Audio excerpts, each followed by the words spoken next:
Yay. What a great way to wind up Loving It All Month. What a great way. So, this morning when I woke up, I had an email from Rick Tamlin, and it said this: "Dare to know that the universe is always conspiring for your good." Dare to know that the universe is always conspiring for your good. Perfect for what Josh talked about as well. So, do you? Do you dare to know that the universe is always conspiring for your highest good? Because if you did, you would be aware of it. Are you aware of that? Yes. Do you know in the face of anything that the universe is conspiring for your highest good? No matter what happens, you always know it, 100% of the time.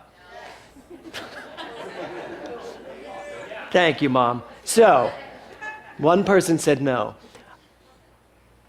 Would you agree with me that there are times when we forget that? Okay, good. So there are times when we just kind of don't get it. How could the world be conspiring for my highest good in this? Right? And we've all had the thises. The thises of life. So I want to go to a quote from Ernest Holmes. I'm reading this little pamphlet. Ernest Holmes, it's like 12 lessons, and it's a fabulous little pamphlet that's out of publishing. It's not published right now, but I found it in this box of old Ernest Holmes books. I started reading it, and here's one of the couple quotes from it. And he says, "The higher form of intelligence must always govern the lower." The higher form of intelligence must always govern the lower. And it says, "There is a limitless intelligence at the center of everything. This infinite intelligence thinks things into being." This infinite intelligence thinks things into being. Now, let me be very clear with you. You are the higher level of intelligence, in case any of you are sitting here wondering. You are the higher level of intelligence. Now, here's the deal. I believe it's possible to act as if we aren't.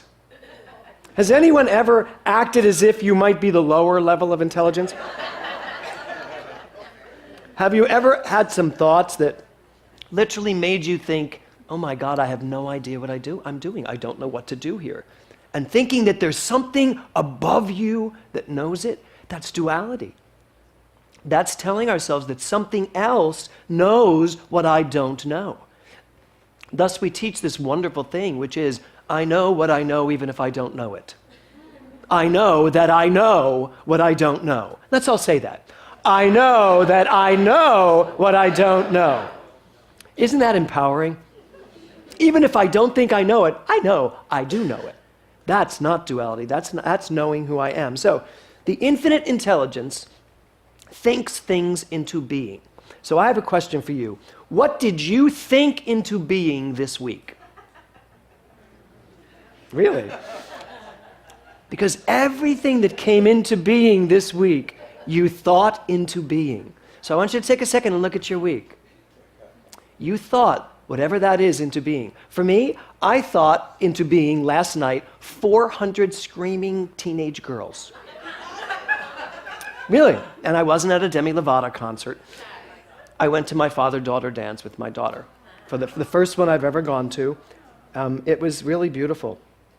But I almost have laryngitis from trying to talk over 400 girls, all in one room, with a DJ, screaming this music and screaming at one another. And it was really awesome. And I was sharing with some people that at the end of the night, there's a father-daughter, the last father-daughter dance, and there was a moment. And it was a beautiful song, and all the fathers are dancing with their daughters. And we, of course, have two fathers with one daughter, and we're at this Catholic school. And I said to Kevin, let's just be a tag team. Let's not cause a lot of attention. Let's be a tag team. Come in and tap me out about halfway through the song. So I started the song Dancing with Nora. I'm kind of dancing up here, aren't I? Dancing with Nora. And she looked up at me at one point in the song and she said, "Dad, I really wish this song would go on forever." I was like, "Oh, so do I. You're never getting married." So do I. And I was like, and then Kevin tapped me on the shoulder, and I thought, I don't want to be tapped out. So he came in and we just danced with her together. And the seas parted, and the... No.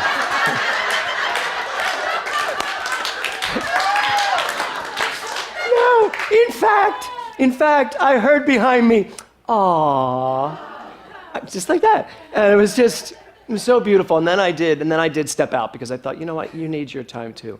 And I stepped out, and Nora just transitioned right from my chest to his chest, and I went back and I stood there watching it, and I was like, I thought this into being.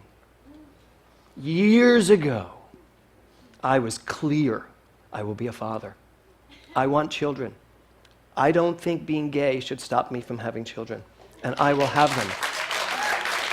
And I knew I would have a big wedding, and I have, not once, but twice. Big wedding, to the same man, but twice, right? First when we did it 23 years ago, and then when we did it when it became legal. And so when Ernest Holmes says, the infinite intelligence thinks things into being, you are that infinite intelligence. You are thinking things into being right now that maybe won't come into being for another 20 years. But you are thinking things into being right now. We cannot take the use of mind casually. We have to be clear about it. We have to be on purpose about it. Because what you are thinking will come to be in some form. Ernest Holmes says that individual evolution consists in becoming more constantly aware of this inner life principle. He says, gradually, the life principle becomes specialized as the individual. The life principle that he's talking about is the use of mind, thought, the creative element in thought, that as you think, so you create. Now, what we know, of course, as we've evolved in this teaching, it's not just as I think I create, it's the belief back of the thought. As I believe, it informs how I think. As I think, my life creates and expands. So, gradually the life principle becomes specialized as the individual, meaning you are the life principle. Now, we get caught up in saying, I'm using the law. No, you are the law. There is no time between thought and demonstration. That's just the process that goes on in this relative world. In the world of mind, when you think it, it is done. That's what a practitioner knows. So you are this life principle. So 40 years ago, let's say, when I was a 19-year-old boy, and I knew I was going to have children, I wanted to be a father. It was done. And then, many years later, Will and Nora showed up. But it was done then. That's how powerful this teaching is. And that's how powerful we have to be about it. We have to stop saying to ourselves, someday he'll come along. Maybe, perhaps, I hope. You know how I love the word hope. I'm getting better about it. Because I am understanding that many people, the only step they can take from where they are is hope. And therefore it serves a purpose. But if we stick with hope and maybe and someday, that's all we'll ever live with. This is a life principle that is definite. It's what and who you are. So we have to actually take the next step in this evolution of teaching, this science, to stop causing a duality between the law and ourselves. I am the law. It is inherent in my thoughts. I don't use it. I don't really take the thought, place it into the law, and wait for the seed to develop into a tree. That's just this relative world that we live in. We must know in mind that when we think it and believe it, it is done. When it shows up, whatever. We just allow it to. So you are the life principle. You are what you think. And it's not you are what you think you are. Someone said that to me. They said, well, if you think you are that, you are. I was talking about being God. They said, well, if you think you're God, then you are God. No. It's not as you think, so you are. No. No.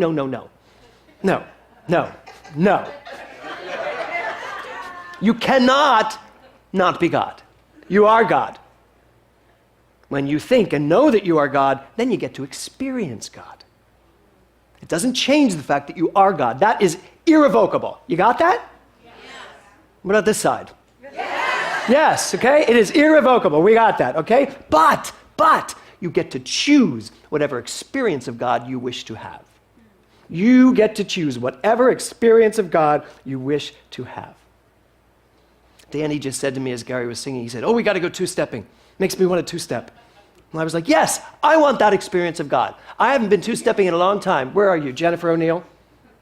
Okay, Jennifer, you're in charge of social events. We need to do a two-step. Wouldn't you all like to go two-stepping? Yeah, you heard it. So we are going two-stepping because guess what? I thought it's done, and now it will manifest. Oil can Harry's won't know what hit it, right?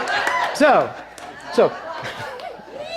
Ernest Holmes calls this use of life principle, he calls it the law of individual selection. The law of individual selection. Each one of us individually gets to select what we want out of life. So what were you selecting this week? What have you been selecting? Have you been selecting joy? Have you been selecting passion? Have you been selecting excitement? Have you been selecting easy, peaceful, free life? And I know some of you haven't. So, it's all choice. What do you want to select? The law of individual selection. He also says this, man takes his place in the creative order through conscious participation. Conscious participation. That means you must be willing to participate with what your mind is doing. At our board meeting last week, the number one focus on our meeting last week was participation. Because we feel that it is time for this community to participate more. To participate not just on Sunday mornings, in everything we do as a center. To participate in this teaching. And then I read this from Ernest Holmes and I get it. Conscious participation. That means I wake up in the morning and I think about what I'm thinking about. And I am conscious about what I'm thinking about. And I don't let my thoughts take me on some joyride. I decide what the joy is and I ride my thoughts. That's conscious participation. So that means you get to decide what to participate in life. On all levels, you get to decide. And I think sometimes we think we don't. I think sometimes we think we are not getting to decide what we can participate in and what we can't participate in. So this month has been loving it all. Reverend Nancy started us off with that very big idea of loving it all. And the following week, I came back from Pittsburgh and I did all means all of it, right? The wisdom of Will Rogers, never met a man I didn't like. Can we actually like it all, I asked us. Which took me to last week, loving the journey. Loving the whole journey, the past, the present, the future. Loving the journey, which doesn't mean what would I change. It means what will I change. Always a choice. This is all perfect. Now what will I change going forward because I can participate in the way my life unfolds? Isn't that brilliant to know that? You can participate in how your life is to unfold. I don't know about you, but I grew up in a household, in a family, in a city, in a consciousness of I don't really get to participate in how my life unfolds. The world's going to unfold as it unfolds, and we will tell you what that is. That's how I grew up. I grew up raised by a police officer who really had a lot of rules. I was telling my son the other day, I said, do you know, because he was getting up from the table to do something, I went, do you know that before we were allowed to get up from the table, we had to say, may I please be excused, sir? My son, Will looked at me, he went, what were you, in prison? I said, it didn't feel like prison then. Looking back, I said, no, but that's how we were raised. I didn't have a lot of freedom. I didn't think about it that way. I want my children to have freedom. I want my children to have choice. And then I want them to choose to call me sir. No, then I want them to choose to live life from love, as love. And I can tell you, my children do, to the best of their ability. They do. They come from love. I watched Nora last night with all of these girls and all of her girlfriends, and she was always making sure everybody was good and that everybody was happy, and it was just beautiful. So this week, the title of my talk is Sensation All. Get it? Sensation All. Thank you. I love that you got that. Right? So I want to talk, and thank you, Josh. That was perfect. Perfect. What you talked about, because I want to talk about the journey. Along the journey comes these things called sensations, emotions, feelings. Has anyone had any of those this week? Any sensations, emotions, feelings, right? So that's all part of the journey, isn't it? So Ernest Holmes says this, 70% of all disease is a result of suppressed emotions. Now, as Josh said, I am teaching the book, The Thought Exchange, right now. And it has been a remarkable ride thus far. And this week and last week, our homework was to live the sensations that are coming up. Very often we spend a lot of time avoiding the sensations, or even in Science of Mind terms, jumping to the truth about them, so that I don't have to feel them. So it actually becomes sometimes the jargon of this teaching, a way to avoid our emotions, avoid our feelings, avoid the sensations of what's going on in our lives. And I'm no longer willing to do that with my life. Because guess what happens? Every time I don't love the sensation that's coming up and allow it to be what it is, I've pushed it into the background. I have literally pushed it into the background of my mind where it continues to work. I'm just not conscious of it. I am not participating in those sensations anymore. They're just running the show for me. Is that what we want? Is that how we want to live our lives? I say no. I say absolutely no. The CDC, the Center for Disease Control, says that 85% of all disease have an emotional element. 85% of all disease have an emotional element. Now, what you and I know is that 100% of all disease comes from consciousness. Period, end of sentence. You cannot show me a disease that is separate from consciousness. And yet, many people live that. Oh, this is stage 4 cancer. I guess I'm done. I guess I'm done. Because that one kills you. No, it doesn't. What kills you is saying, oh, this is stage 4 cancer. This one kills you. That's what kills you. And creating it in the first place. Those of us, and now don't get me wrong, I don't want to stand up here and say you all created your diseases. Except that I'm sort of saying that. But what I'm saying is, we have the ability, the consciousness, the power to come up against anything that we may have haphazardly created. And that's the deal today, isn't it? Don't you want to be done with the haphazardly creating stuff? No more haphazard creations. You can be conscious, participating consciously in knowing what it is you're doing with your life. And that requires you to love all sensations that come up in your life. Don't be so quick to jump away from whatever sensation is coming up. Now, I can tell you this, since Josh talked about being uncomfortable, it is incredibly uncomfortable to allow yourself to feel the sensations that are showing up in your life. Really feel them. I mean, allow them. Now, here's the deal. I've been doing it now for a couple of weeks, where I've refused to push anything that comes forward to the side. And it is very uncomfortable at times. But I will tell you this, it is great power to know that I can feel what I'm feeling and still make the right choice. I can emote and have the feelings and the emotions that are happening to me in my life. Oh my God, the drama. I mean, not a lot of it, but some of it. And still do the right thing. Still know the truth. Still know who I am. I don't have to get rid of all the crap to know who I am. Because guess what? All of that crap is part of who I am. It is, because it's all God. It's got to be. It's all God. There's no place where God is not. And so no matter what I'm going through, what emotions, what feelings, what pains, I know there are those of you here today that have body pain. That's all part of it.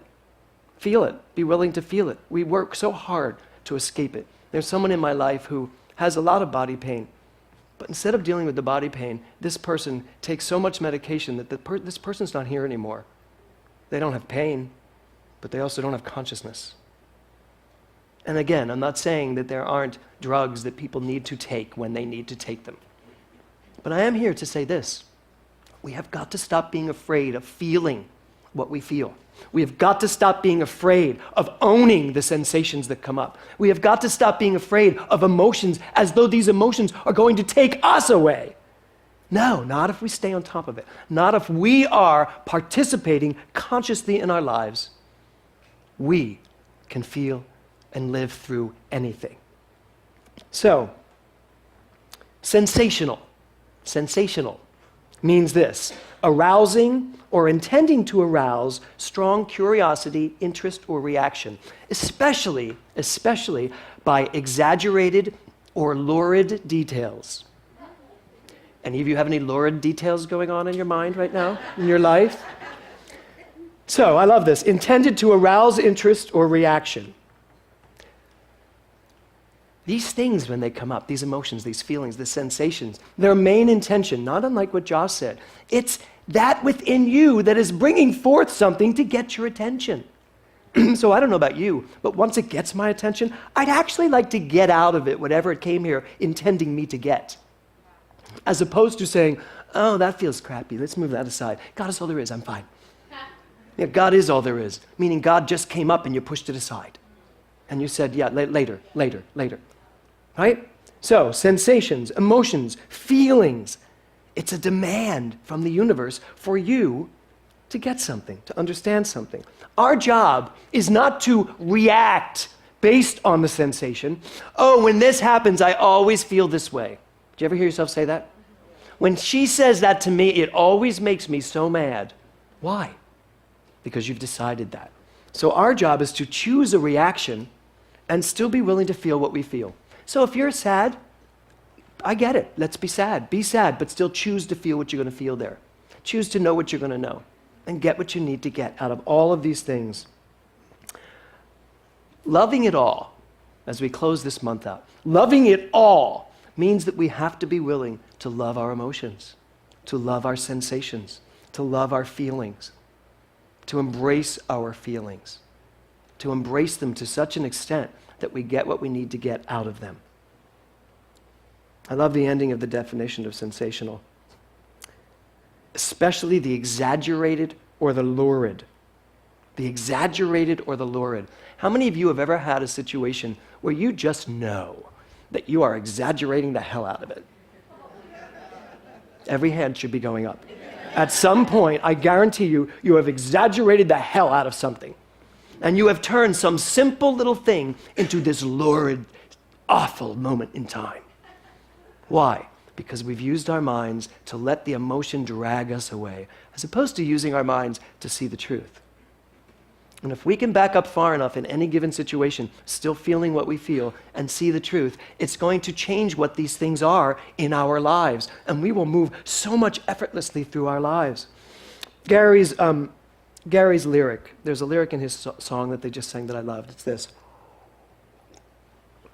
in a world inclined to fake it, who'd have thought that we would make it after all? A brilliant lyric. In a world inclined to fake it. Ernest Holmes tells us that we are the life principle. I am the life principle. I don't have to fake it. I don't have to pretend anything. I don't have to pretend I'm feeling good when I'm not. I don't have to pretend I'm happy when I'm sad. I don't have to pretend I'm peaceful if I'm angry. I don't have to fake any of it. I can actually feel it. But the end of that line is, in a world inclined to fake it, who'd have thought that we would make it after all? I get to make it what it is. If I'm angry about something, I get to make that what it is in my life from a positive, powerful place of knowing I am God. If I'm sad, I don't have to fake it and all be pleasant and go, no, everything's fine, really, everything's good. When I'm not, no, but I get to make it what I want to make it in my life because I know who I am. I know I am God. And I know that I am the life principle. Ernest Holmes says you are the life principle. You are the higher intelligence. You are the infinite intelligence of the universe personalized as you. Dare, as Rick Tamlin wrote me this morning, dare to know that you are conspiring for your highest good. Do you hear the change in that sentence? I don't have to say the universe is conspiring for my highest good anymore because I am the universe. I am conspiring for my highest good. Let's all say that. I am conspiring for my highest good. There is science of mind in action. I am conspiring for my highest good because I know who I am. I am God. God is the life principle, and I am conscious, aware, awake, and I participate in what I am thinking. Namaste.